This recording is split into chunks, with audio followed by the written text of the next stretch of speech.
ABC7 News on your side at 4 starts now. Tomorrow is National Drug Take Back Day, and there will be a number of events in our area for people to turn in their unused drugs. This comes at a time when the country is struggling with opioid abuse. Two surgeons at the Virginia Spine Institute recently did a study in their own practice, and they found that patients often had dangerous levels of leftover opioids. Dr. Christopher Good joins us now with more on this. So, doctor, what prompted you all to do this study in the first place?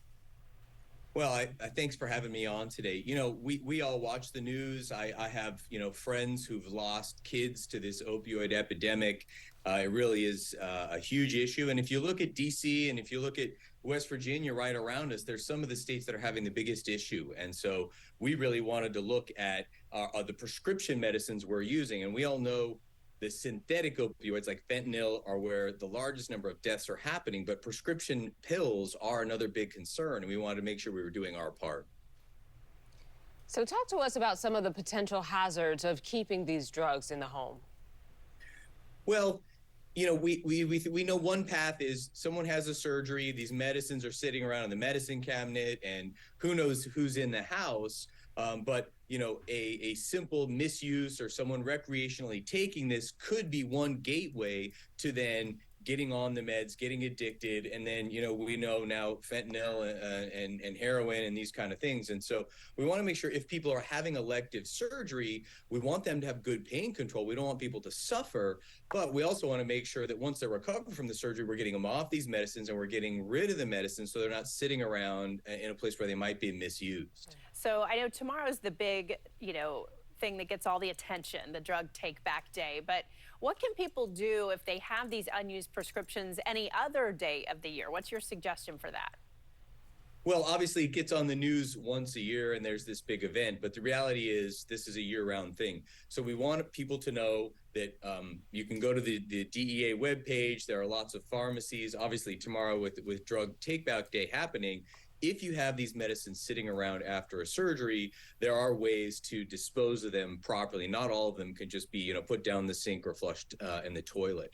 One thing that we found looking at our patients at the Virginia Spine Institute is about half of our patients had leftover medicines after they recovered from spine surgery. And so that's a big deal. That's something that by knowing that and studying that, we've been able to decrease the amount of pain medicines we're having by around 30 to 50% for a lot of our patients. And so it is a matter of trying to make sure people still have a good recovery and have good pain control, but also trying to avoid this problem on the back end.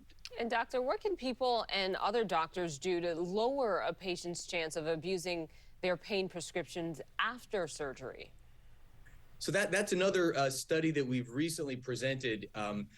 What we've done is called enhanced recovery after surgery, but there are lots of other things to use other than narcotic or opioid medicines. And so by using medicines outside of that class, things like anti-inflammatories and nerve medicines, we can bring all these things together. And what we studied, over 50,000 patients, so a big study, using these new techniques we've developed, we can have better pain control for people after surgery and less narcotic medication. And what we found is not only less narcotics, but lower risk of having to return to the surgery for problems or lower risks of complications after surgery.